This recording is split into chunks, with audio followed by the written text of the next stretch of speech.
you need to get experience as early as possible. The best thing that you can do is practice, practice, practice.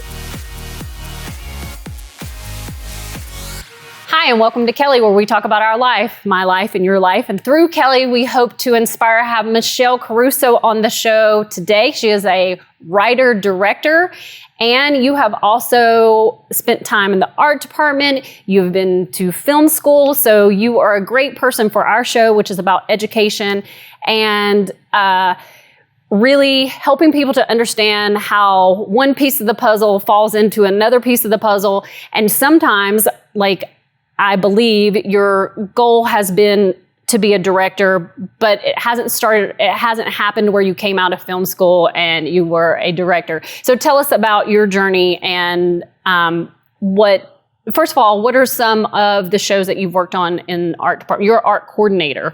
Yeah, so some shows I've worked on have been Baby Driver. I did season 2 and 3 of Stranger Things.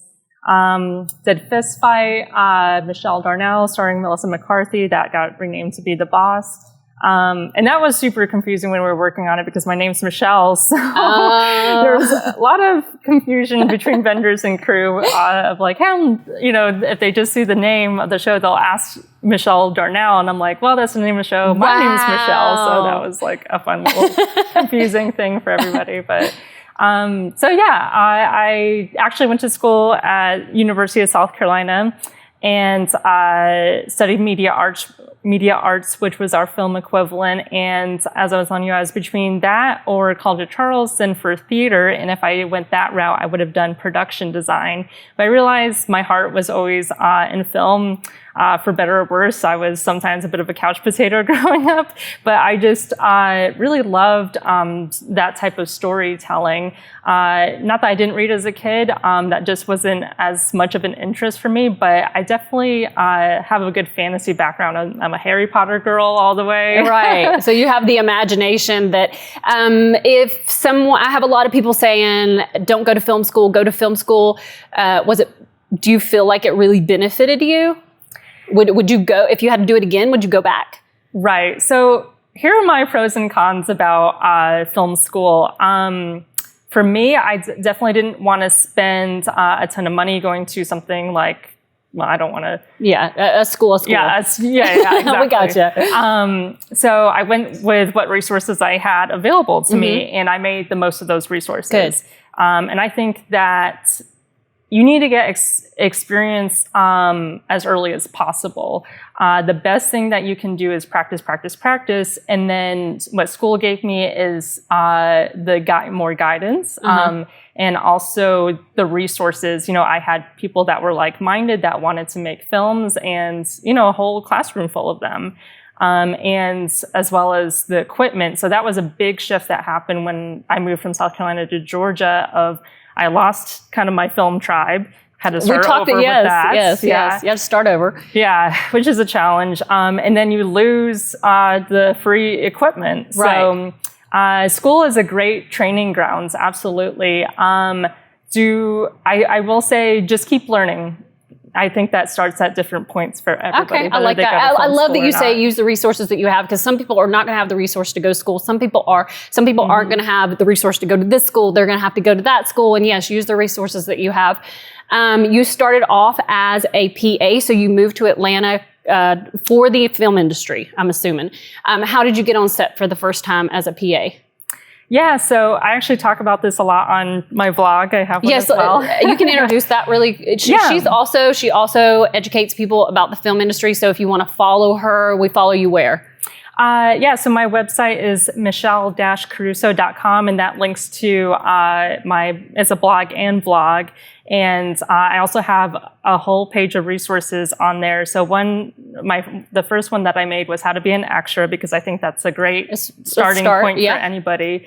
And then how to be a set and or office PA, depending on which route you want to go. And then I just wrote my first ebook, which is on production, distribution, and accounting policies and forms. So that's more for anyone that is still below the line crew, but buys for the show, is a coordinator, supervisor, or needs to train crew members. So yeah, my number one question that I get asked now is, how did you get your start? How did you get where you are today? So I am taking the time to answer those questions, because it's not a one sentence or one paragraph thing. And even, the thing that's interesting about film is there's no one path. Same for directing. Like, I'm not going to have the same path as X, Y, and Z directors. Everyone just kind of carves their way in this industry. Right. So you started off as a PA, you just applied to that, or you... So yeah, sorry, let me circle back on that. So when I was at University of South Carolina, I was also working professionally as a PA in the summer or on the weekends. So I came out of school with PA work, which I think is really important when you're first graduating and someone's looking to hire PAs, they want to know you have PA work. So getting that work right away is really important. I did reality TV, commercials, just whatever I could. My first job was working as a set PA on, trying to remember the name, on the Change Up. And ironically, I got stuck in sound, which I was texting like my sound friends in school. I'm like, you'd be so jealous, right? Like, I was literally at one point, because I had to cover the boom operator for Ryan Reynolds. I was holding a boom for Ryan Reynolds. I was like freaking out, like, how did I get here? And sound is not my forte.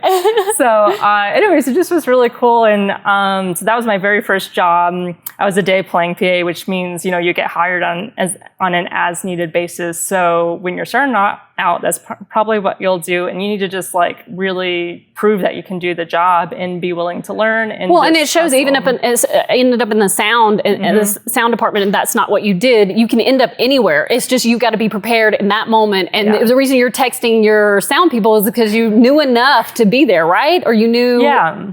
And that's one thing that's great about, where I am today with directing. I've spent enough time just asking questions, learning by observation.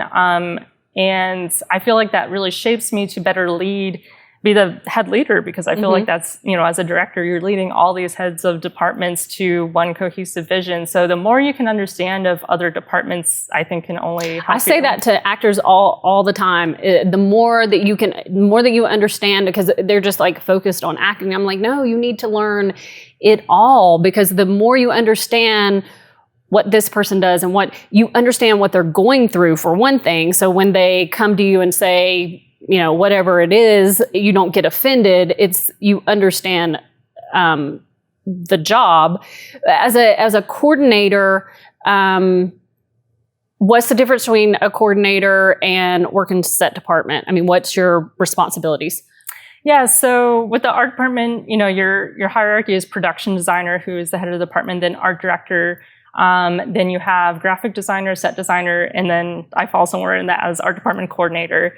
And my job is, and I'm in the office, within the production office, which I'm working both prep while we're filming and a little bit of wrap. So that's kind of my timeline for the job, which is nice because if you're only working on set, you're only working, if it's a feature film, maybe 3 months. But for me as a coordinator, that can easily be 6 months of work. So just something to think about when you're deciding set or office. And as we were discussing, I go to set whenever I want to, and I can still like visit and learn that way, not so much during COVID, but so my main responsibilities as art department coordinator is, one of the big ones is working with the studio's legal department. I clear any graphics that we make, and sometimes we may be inspired off of real graphics. Like say we're doing a soda and we want it to look like Coca-Cola. We got to make sure that the font and colors, there's just enough differences to make it okay in our fictional world, but still make it be believable to the audience. Okay, so how has that helped you to maneuver into directing? Because we know what a director is, but a director has way more, below the line responsibility than people think. So how has that, and we'll really quickly get into, how you've moved, not really how you've moved in, but just talk about your projects for a little bit, where you're going, what do you want to accomplish, but how that has helped you working in the office.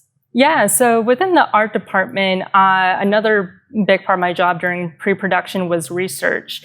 So say we're doing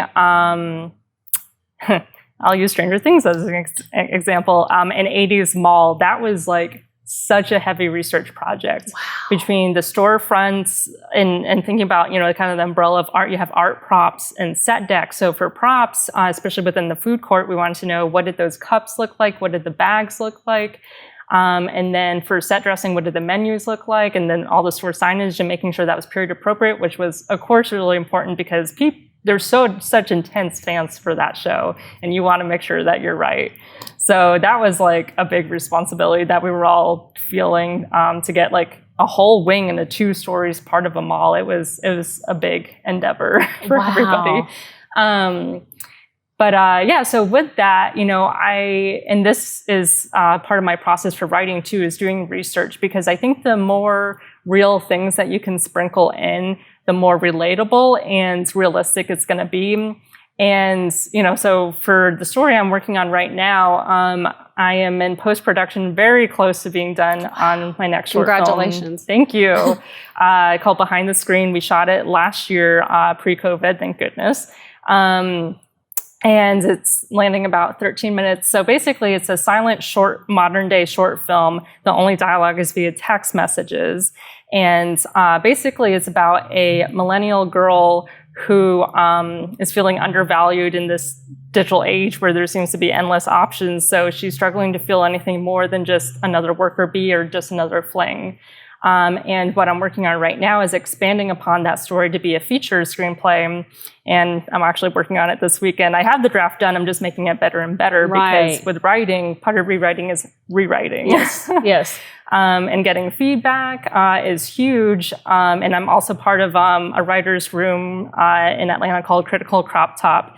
And that's been really great, because we also come from a lot of different genres. So the founders are more comedy driven and I'm more dramatic driven, but we really help to balance each other out, I feel like, and bring new viewpoints, which is really, really helpful.